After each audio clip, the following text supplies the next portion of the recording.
I don't know what I'm doing.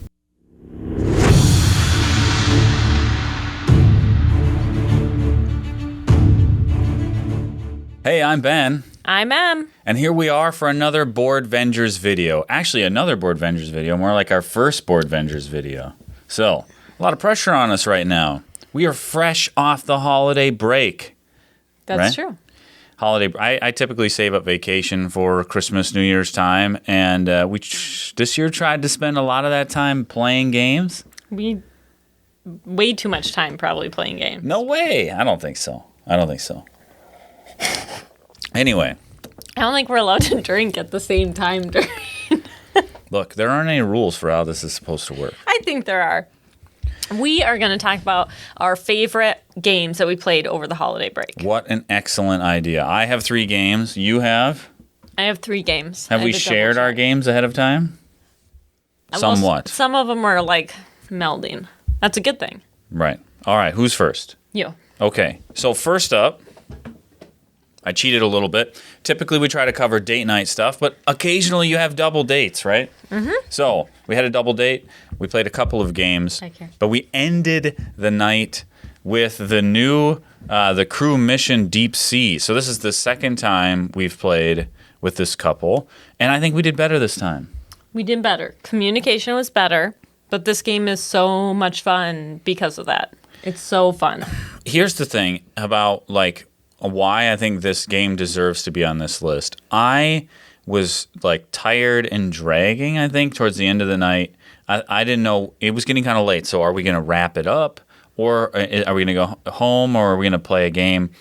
Somebody finally said, no, let's set it up and play. It was worth it. And then we played for an hour and a half. I mean, yeah, I didn't want to stop. Because it was getting late. I mean, that's good when you're like, I would keep going, but it's midnight, so we should stop. Right. When we started, it was late enough to be like, do we play another game? And when we stopped, it was so late that we had to stop because it was so late. I love this game so much. So this one is pretty much the same as the first, The Crew. There's a little more to it, but for the most part, it's the same. It's a co-op game. You're working together to do trick-taking games, matches. I don't know, whatever you want to call it. Right, trick-taking, yep. But I don't know. This one has a little more to it where the tricks are a little bit trickier, if that makes sense. And I love it, though. Well, I think with the first one, the mission decks were all card-based, and then the missions in the logbook had the fun tricks to them. Yeah, and in this one, the logbook missions are pretty straightforward, and the mission deck has all the fun. So every mission you play is interesting and weird and exciting, and you're not necessarily working through some straightforward missions to then get to a crazy one to get through then just harder straightforward ones. It's every time could be crazy, or you might get ones that are easy, or you might get some combinations that are crazy hard. I remember there was one time, it was I don't remember what it was, but it was it almost didn't work out. It was almost impossible to do, and we couldn't bring ourselves to shuffle those back in, and we had to keep trying over and over again. And it was something with you had to do something on the very last turn, win a trick on the last turn a certain way, and you couldn't do it with a submarine, which is like a rocket from the first one. So they weren't lining up quite right, but we did it. Right, and I love playing this game, and I need to take it out more. We need to play it more. I wish it somehow worked at 2. It doesn't. I honestly want to make game nights and date nights and double date nights just to play this game. It's a good one. All right, next up. What do you got? Get this out of here. Most of mine are expansions. Hey, we never said no expansions were allowed. So I love Arnak, and we just got the Lost Ruins of Arnak, Expedition Leaders. So this one adds a new track on the side. I'm trying to think. A few new little people and pieces kind of mixed in. For the most part, it's the same thing. Some new cards. Is there anything I'm missing? I wasn't listening. A new track. Great. But it makes it a little trickier, a little harder, which I'm all for. And I just love this game. Yeah, I mean, there's the 2 new Ruins tracks, which take a major part of the base game and make them kind of weird and interesting and different. They're harder to get up, and they require strange they have strange requirements to some of the steps. Yeah. But then they have different rewards. And I they like it, though. They give rewards in different orders compared to the original ones. And then I would say the only new mechanisms that come in the box are the player powers for the leaders. Oh, yes. That's a major thing. I should have done my research. Based on your character, you can kind of have your own. Either you had some special cards only you could do. I had a hawk? Falcon. Damn it. That would kind of help me out, grab resources if I kind of built up its track. So, but it's I like that doesn't change the entire game. I don't like when someone comes out with a new expansion and it's like a totally different game. This is the same game, but just a little more to it, but still great. Yeah, it really takes a game that's like one of our favorites. I mean, we've said it before, but I'll continue to say it. Arnak became one of my favorite games over the past year. And so this is the perfect kind of expansion for that. It doesn't add new mechanisms. It just adds more content. There's more guardians, more items, more artifacts, and new tracks you can go up that aren't new mechanisms. They're just different orders and ways and costs. And then the only new stuff is that you start with custom cards and you have a special power.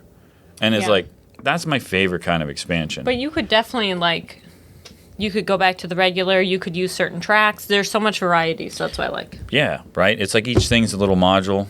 Excellent choice, Emily. Next up. Quickly becoming a classic in our household. Oh. Underwater Cities. Sorry. Now, I feel like this game was built up by a lot of our friends to be fantastic. And when we played it, it maybe took a couple of plays to warm up to us. Yeah. But I can confidently say that every time I play Underwater Cities, I like it a little bit more. That's true. I was a little disappointed at first. Yeah. But everyone said it was like, I don't know, like you're reaching heaven and back it was hyped up a little too much. But it's a great game. Well, and Sorry, I'm in front of it. I think that a lot of times some of your favorite games of this type, the theme integrates with the game a little bit better. And in Underwater Cities, I feel like the game itself, the mechanisms of the game is like the meat. Mm-hmm. And then while the components are kind of fancy, especially if you get the expansion, which is incredibly expensive, but almost like necessary because you get the double layered player boards. So is it normally just a flat board? It's just normally just a flat board. That would be a hot mess. Don't do that. I also love there's a quick start module in the expansion. So you start at like round 2, but you start with different resources. Oh, yeah. So you kind of skip that first round. There's some cool stuff in the expansion, and then all the little boards and stuff. If you stuff. don't have the double layered boards, though, and you bump it, oh, that'd be a nightmare. Say goodbye to your Underwater City. That would be terrible. You're done. But just the way that, you always have to play a card and do a worker placement spot, and the color of the card and the worker placement spot, if they match, you get to do the card, otherwise you don't. And so you're never quite in control of what you want to do. Man, That's a good one. It's like there's more meat on the bone every time, right? There's always more there. This game gets better with plays. It does get better as you know it. Excuse me. Absolutely. It does get better with every play because as you know it, you can technique it a little bit more. Nothing crazy, though. It's not like if you've played a couple times, all of a sudden you don't want to play with someone who's never played. But it does get better every time.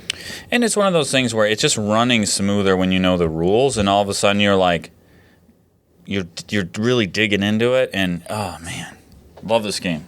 It's a good one. Mm-hmm. Get it out of here. Get it out of here. Okay. Next up, Em. Whoops. Man, you are Expansion City Sorry. today. Okay, Tapestry is another game we really enjoy. Mm-hmm. This is the arts and architecture.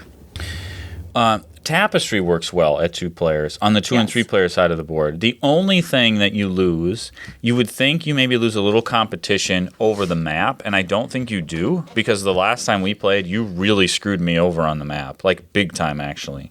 You lose competition for the the big buildings you get on the tracks. You know, as you go up each stage of the track, you can really kind of confidently know you're going to get one of those buildings. And you actually can fill out your player board, I feel like, a lot more in the 2-player game than you probably do in the higher player counts, because you don't get as many. You know, we're always like... Yes, but sometimes that's tricky if your player board isn't fitting them right. Yeah, that's true. That's true. Okay, so this one is just like the Arnak one in the way that like it adds to it a little bit, but does not change anything big time. It adds an arts track. This is the only reason I flipped this around was so I could read. So you could say arts track? I just had to read for 5 seconds. It adds another track just off the board, which you can go to just like any other track. And that's, for the most part, that's all it adds. There are more masterpiece cards and inspiration tiles and capital city mats. Like, there's some more cards to put in, but the only change is the one other track. Which you didn't even go up. No, but I do like the new capital city maps. That's why I lost. You know, I felt like, because we've played Tapestry quite a few times, again, because it works well at 2. Mm-hmm. It's a really fun game at 2. But you kind of like, there isn't that much variety in the capital city maps, and it's okay. There's lots of variety in the whole rest of the game. I know there's lots of. But these new ones that they're all very different. Like, I had one that was like a cloud city, so buildings could float around. So as long as you hadn't completed a sector, you could move buildings around on the board. It was really cool. That. Yeah, and yours was like you could get bonus points if you didn't cover stuff up, or you did, or something. It was good to not cover it, but at the end it was negative. So it was a little tricky. And that's, but you could, you know. Yeah, that's just a tiny little part of the expansion, right? Like, and I loved that little part. I mean, obviously the big selling point is a 5th track, right? A whole new track. But I just love that it adds to it without taking away from the main game. I hate when it changes the main game where you're like, well, then what is the point of something? And this doesn't do that. I love this as 2 players. I would say it's still good at 3 and 4, though that gets like kind of a little bit long, but 2 players is a really good game. Yeah, I think so too. I would love to play it at more players. I don't think we ever have. I think we played 3 once. Okay. Mm-hmm.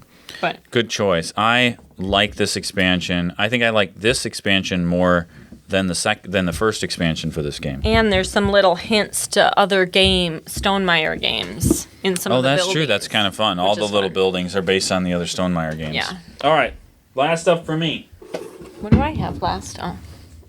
Recommended to us recently was a game I had never heard of before that called Brick and Mortar. So this is a newer 2021 game, I believe. I think it was Kickstarted or something.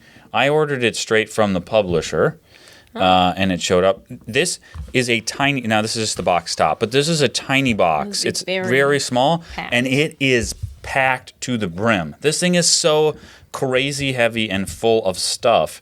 What you're trying to do in this game is run essentially like a main street storefront. You have up to 4 stores that sell different types of goods. All the players are trying to sell this stuff. The crazy thing about this game is while there are some stores that you can build for their base price, all the stores are up for a public auction every round. The supply of goods and the demand for goods is determined by the players, who you secretly play supply and demand cards.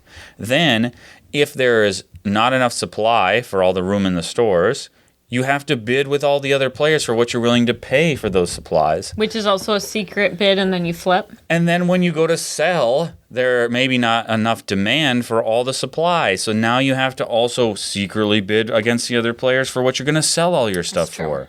I mean, the entire game is controlled by the players. Yeah. It's really fun, though. Oh, it's so good. So if you read the back, it's like an economic game, which I would be like, oh, no. This game's fun. It's like playing Store when you're a little kid. I would seek this out or give it a try or find it somewhere. If you see it, try this game. I am in love with this game. We played it. I didn't think it would work 2-player. I think it worked really good at 2. It did work good at 2. And Emily got a monopoly on a couple of the more expensive goods. I spent the rest of the game trying to essentially butt into that market, and it was too late. She was already in control of it. You made enough money to buy tons of points and won. Then I played it with some other friends. We played it at 4 twice, and we tried to play it at 3, but it got too late and we stopped. But I just wanted to keep playing and playing and playing. Yeah, you guys tried to play 3 games in a row. Right. So, I mean, that's how... It was a good one, though. This was the highlight of my Christmas break. Brick and Mortar. I just want to play it more. I really love this game. All right, my last game's an oldie, but goodie. Orleans. Okay. Do you just have a little... Ooh, what's happening? Okay. Yes. A goodie. We've had this game for a while. I don't know. Well, actually, it probably says in the box top. 2015. 2015 was our first play. November. I did not do good that game. Okay, but I think this game is a great 2-player game for like a date night. Oh, yeah. There's so much going on, and you draw your pieces out of a bag to use them on your board to do actions. Those actions can result in getting you more little pieces or chips or whatever to put in your bag. But because like you could go in so many directions, there's so much variety for this game. So every time we play, it's totally different. And there's so much to do. There's like the main board, there's a board where you do another thing. Like there's so much to do. So I love this game. It's really, I try to put my finger on, it has a bunch of simple things happening that all tied together make it all comes together. I don't know what I'm trying to say. I think what I'm trying to say here is it's fun. It is fun, and it has enough rounds to it and enough options that I feel like I never quite figure it out. No. There's 8 different chip types. I always think I know what I'm doing. I think there's 16 or 17 rounds in the game. I don't. So it's a lot of opportunities to build up your bag of chips, and then you have to purge it down towards the end because you can get a lot of end game bonuses by purging your thing. There's just so many different directions you could go, and try to do heavy in this way or do more of the and there. So every time we play, I'm like, you know what? This time I'm gonna go heavy on this, and it doesn't work. Or okay, I'm gonna try to do this, and it does work. But the next time I try to do it, and it doesn't work. So it's like a different game every time. Yeah, I mean, we've played this game more than 20 times, and it's so good. We've played with expansions. We've played without expansions. I think we built up the number of expansions we were using, and then we've gone back down to almost entirely the base game. We had fancy resources for a while. Now we're back to the cardboard chits because it's easier to set the game up. I like it. And we still have expansions, or in the boxes, there's modules we've never played. We've never played the duel. We've never played the prosperity way you play, but... Man, there's so much more I still want to explore with this. There's the co-op one, which we haven't played in forever. No. Excellent choice, Em. So, I like this one. This one, I'm always happy to play. Well, anyway, that's it. So, I mean, I'm glad we made time to play games over the holiday break. We spent a lot of time together. We played games with friends, and this scratches the surface of all the stuff we played with other people, having them over, and man, I have had a wonderful 2 weeks, and I'm not looking forward to going back to the real world and going back to work. No, but I think I'm looking forward to doing, we kind of got a few games off the list to play. So now there's a new list of games to play, so I'm looking forward to that. That's right. There are new games to play, always, and I'm looking forward to it. We're super excited to have been invited to be a part of the Boardvengers, and we're looking forward to all the awesome content and collaborations with all the Boardvengers we're going to put together over the rest of the year. If you want to hear more from us and more from our buddy Ken too about board games and way more, because I think we talk more about other stuff than board games, go check out the Date Night Dice podcast or look us up on Instagram at Date Night Dice. Till next time, good night.